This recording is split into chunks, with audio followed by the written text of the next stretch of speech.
Hello guys, मैं हूं राय और मैं आप सभी का वेलकम करता हूं हमारे रैंडम वीडियोस के 10th वीडियो में। सो फ्रेंड्स, पिछली वीडियो में मैंने आपको फंक्शनिंग ऑफ क्यू का बेसिक कंसेप्ट बताया था। अब हम उस बेसिक कंसेप्ट को कोड में कन्वर्ट करने वाले हैं इस वीडियो में।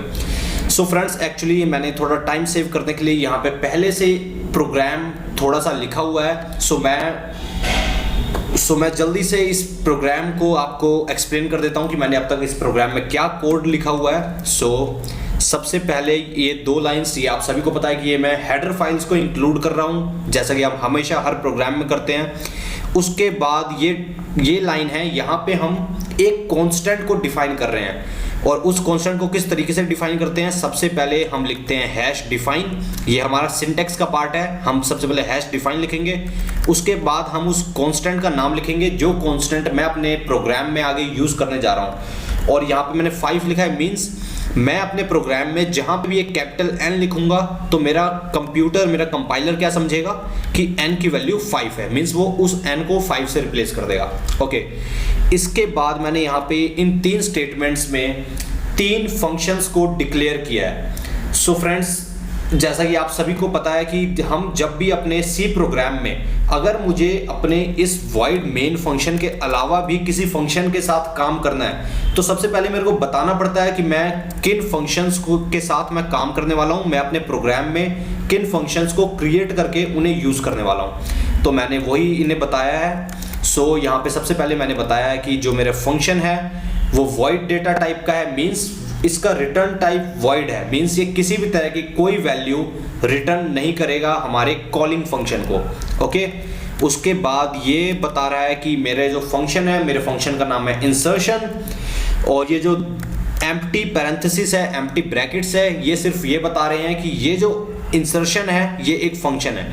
क्योंकि किसी भी चीज के पीछे अगर ये एम्प्टी ब्रैकेट्स लगे हैं तो आप समझ जाइए कि वो एक फंक्शन है। ओके, उसके बाद यहाँ पे मैंने एक स्टेटमेंट यूज करी है जिसके थ्रू मैंने कुछ वेरिएबल्स को ग्लोबली डिक्लेयर किया है। ग्लोबली डिक्लेयर करने का मतलब मैं इन वेरिएबल्स को void main के बाहर डिक्लेयर कर रहा हूं। मैं void, जैसा कि हम हमेशा यहाँ void main के अंदर डिक्लेयर करते थे, एक्चुअली मैं यहाँ नहीं करने वाला, इन्हें मैं बाहर कर रहा हूँ। बाहर मैं इसलिए यूज कर रहा हूँ क्योंकि अगर मैं इसे void main के अंदर डिक्लेयर करता तो ये सिर्फ और सिर्फ void main के अंदर ही यूज हो सकते थे। बट अगर मैंने इन्हें बाहर डिक्लेयर किया है तो मैं इन्हें अपने void main के बाहर, मतलब इन फंक्शंस में भी यूज कर पाऊंगा जब मैं अभी इन फंक्शंस को बनाऊंगा। ओके, उसके बाद void main के अंदर हमारा पहला स्टेटमेंट है क्लियर स्क्रीन। उसके बाद मैंने यहाँ पे डू वाइल लूप का यूज किया है। यहाँ से स्टार्ट होके ये यहाँ पे हमारा डू वाइल लूप खत्म हो रहा है। So friends, do while loop का काम क्या होता है मैं आपको एक बार फिर से रिमाइंड कराना चाहूंगा कि जब भी हमें कुछ इस तरीके से काम करना हो कि मैं चाहता हूं कि इन ब्रेसेस के अंदर जितना भी काम है, इस ब्रेसेस के अंदर मैंने जितना भी कोड लिखा है, ये सारा कोड बिना किसी कंडीशन के पहली बारी एग्जीक्यूट होना चाहिए, पहली बारी ये रन होना चाहिए। ओके, जब ये कोड पहली बार रन हो जाएगा और मेरा कंट्रोल इस ब्रेसिस पे आएगा, उसके बाद ये कंडीशन चेक होगी। अगर ये कंडीशन ट्रू होती है तब मेरा ये डू वाइल वाला जितना भी कोड है ये फिर से एग्जीक्यूट होगा। ठीक है, फिर अगर ये कंडीशन फॉल्स हो जाती है इसका मतलब अब ये डू वाइल वाला जो भी अंदर स्टफ है ये कुछ भी एग्जीक्यूट नहीं होगा और मेरा कंट्रोल इस getch कमांड पे आ जाएगा, मेरा प्रोग्राम खत्म हो जाएगा। ओके, सो अब हम देखते हैं इस डू वाइल लूप के अंदर हमने क्या लिखा है। सो सबसे पहले यहाँ पे मैंने क्लियर स्क्रीन अपनी प्रीवियस आउटपुट को क्लियर करने के लिए, उसके बाद मैं यूजर को एक मेन्यू शो करना चाहता हूं जिस मेन्यू में से वो ऑप्शन को अपनी चॉइस को चूज करेगा। ओके, तो सबसे पहले मैंने एक प्रिंट स्टेटमेंट के थ्रू एक मेन मेन्यू यूज करा है, मेन मेन्यू प्रिंट करा है। उसके बाद मैंने ऑप्शन नंबर 1 दिया है insert element in queue, option number 2 delete element from queue, display all elements in queue, and option number 4 exit program. उसके बाद मैंने एक स्टेटमेंट में लिखा है एंटर योर चॉइस। फिर स्कैनएफ के थ्रू मैंने यूजर से उसका चॉइस एंटर करवाया है, मींस यूजर इनमें से जो भी करना चाहेगा हम उसके करस्पॉन्डिंग हम फंक्शंस को कॉल करेंगे। मींस अगर यूजर 1 सेलेक्ट करता है, मींस वो इंसर्शन करना चाहता है हमारे क्यू में, तो मैं अपने इंसर्शन फंक्शन को कॉल करूंगा। इसी तरीके से 2 पे डिलीशन फंक्शन को कॉल करूंगा। ओके, सो इस पोर्शन में अब हम फंक्शंस की कॉलिंग स्टार्ट कर रहे हैं। सो फ्रेंड्स, जब भी हमें इस तरीके से काम करना होता है कि हम किसी वैल्यू को किसी वैल्यू से मैच करते हैं और अगर वो उस वैल्यू से मैच हो रही है तो हम कुछ काम करते हैं। तो इस टाइप का काम करने के लिए हमें स्विच केस का यूज करना पड़ता है। सो स्विच केस का मैं आपको एक बार यूज बता रहा हूं। स्विच के बाद ब्रैकेट के अंदर हम वो वेरिएबल लिखते हैं जिसकी वैल्यू हमें मैच करनी है। सो यहाँ पे मैंने चॉइस एंटर करवाई थी यूजर से, तो मैं चॉइस की वैल्यू मैच करना चाहता हूँ। तो जब केस 1 है, मीन्स जब चॉइस के वैल्यू 1 है, तो क्या काम हो, तो मेरा इंसर्शन फंक्शन कॉल हो जाए, ठीक है। उसके बाद ब्रेक हो जाए मतलब कि स्विच स्टेटमेंट इतना चलने के बाद कंट्रोल इस लाइन पे आ जाए। क्योंकि अगर मैं ब्रेक नहीं लगाऊंगा तो मतलब कि स्विच स्टेटमेंट पहले ये चलेगा, उसके बाद अगर यहाँ पे ब्रेक ना होता तो केस 2 भी चल जाता, मीन्स डिलीशन भी इंसर्शन के साथ ही रन हो जाता, जो कि हम बिल्कुल भी नहीं चाहते। ओके, सो यहाँ पे यूजर की जो भी चॉइस होगी, अगर चॉइस होती है 1 तो मेरा केस 1 चलेगा, अगर चॉइस होती है 2 तो केस 2 चलेगा, अगर चॉइस होती है 3 तो केस 3 चलेगा। इसी तरीके से 4 पे एग्जिट फंक्शन चलेगा। एग्जिट फंक्शन का मतलब हम इस प्रोग्राम से बाहर आ जाएंगे। और यहाँ पे हमने एग्जिट फंक्शन के अंदर एक इंटीजर लिखा है जो कि हमें लिखना पड़ता है, और मीन्स ये सिंटेक्स का पार्ट है।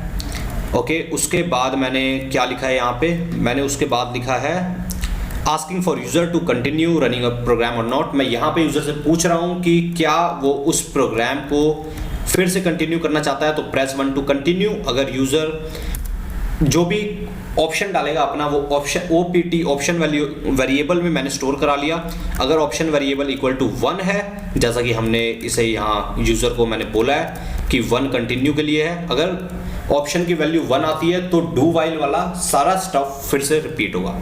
ओके, सो फ्रेंड्स, ये तो सारा काम था जो हम बेसिकली यूजर को अब तक हमने मेन्यू शो करा, मेन्यू में से उसकी चॉइस पूछी, और जो यूजर जो भी चॉइस एंटर करेगा हमने उसके कोरस्पॉन्डिंग उन फंक्शंस को रन करना है। ओके, सो फ्रेंड्स, अगर इन फंक्शन को रन करना है तो सबसे पहले इनकी डेफिनेशन होनी चाहिए, मतलब ये फंक्शन बने होने चाहिए। सो अब हमारे प्रोग्राम में हमें इन फंक्शंस को ही बनाना है। सो ये हमारे प्रोग्रामिंग का, इस प्रोग्राम का मेन पार्ट है। सो प्लीज फ्रेंड्स इसे ध्यान से देखिएगा। सबसे पहले मैं इंसर्शन फंक्शन को बना रहा हूं, तो void, जैसे कि हम void main लिखते हैं उसी की तरह void इंसर्शन। ओके, उसके बाद मैं यहाँ पे सबसे पहले क्लियर स्क्रीन कमांड का यूज कर रहा हूं। उसके बाद फ्रेंड्स, जब भी मेरे को अपने क्यू के अंदर कोई भी एलिमेंट इंसर्ट करना है तो सबसे पहली कंडीशन मैं ये देखूंगा कि कहीं मेरा क्यू फुल तो नहीं है। तो is the queue full. So ये मैं किस तरीके से चेक कर सकता हूं, if r greater than n, means r मैंने क्या लिया था, मैंने लिया था रियर वेरिएबल। ओके, शायद ये मैंने आपको अभी बताया नहीं। सो मैं आपको एक बार फिर रिपीट कर देता हूं कि इस लाइन में मैंने ये जो भी ग्लोबल वेरिएबल डिक्लेयर किए ये क्या क्या है। सबसे पहले मैंने एक क्यू लिया है जिसमें n नंबर ऑफ एलिमेंट हो सकते हैं, तो n ऊपर मैंने 5 डिक्लेयर किया है, मींस इस क्यू में मैक्सिमम नंबर ऑफ एलिमेंट्स मेरे 5 आ सकते हैं। उसके बाद i और j मैंने फॉर लूप को आगे जो मैं यूज करूंगा उसके लिए लिया है। एलिमेंट मींस मैं यूजर से जो भी एलिमेंट एंटर करवाऊंगा क्यू के अंदर स्टोर करने के लिए वो। उसके बाद चॉइस यूजर से जो भी मेन्यू में उसकी चॉइस चूज करने के लिए। OPT ऑप्शन मींस मैं यूजर से पूछूंगा कि अगर वो कंटिन्यू करना चाहता है या नहीं, तो वो वैल्यू मैं ऑप्शन में स्टोर करूंगा। इसके बाद मैंने यहाँ 2 वेरिएबल लिए हैं, f equal to 0, r equal to 0। So friends, जैसा कि मैंने आपको पिछले वीडियो में बताया था कि हमारे क्यू के अंदर 2 वेरिएबल होते हैं, फ्रंट और रियर। सो ये वही 2 वेरिएबल है, फ्रंट और रियर। यहाँ पे मैंने f इक्वल टू 0 और r इक्वल टू 0 इसलिए किया है क्योंकि हम सभी को पता है कि जब f और r दोनों 0 होते हैं इसका मतलब मेरे क्यू में कोई एलिमेंट नहीं है, मीन्स मैं स्टार्टिंग में अपना क्यू एम्प्टी लेके खाली लेके चल रहा हूँ। ओके, सो यहाँ पे मैंने चेक किया कि क्या r ग्रेटर देन n है। अगर r ग्रेटर देन n है मीन्स मेरे जो लास्ट एलिमेंट है उसकी पोजीशन, मेरी टोटल नंबर ऑफ पोजीशन जितनी मेरे क्यू में जितनी भी पोजीशंस है अगर उनसे ज्यादा है, मींस अगर n की वैल्यू 5 है और मेरा r 6 हो गया, मींस मेरे लास्ट वेरिएबल का पोजीशन 6 हो गया, मतलब अब वो क्यू से बाहर जा रहा है। तो मेरे को मैं एक स्टेटमेंट प्रिंट करूंगा, क्यू इज फुल। ओके, और यहाँ पे मैंने ओवरफ्लो लिख दिया, मैंने यूज़र को बता दिया कि क्यू फुल हो चुका है, अब जो भी वो एलिमेंट डालेगा वो इंसर्ट नहीं होगा।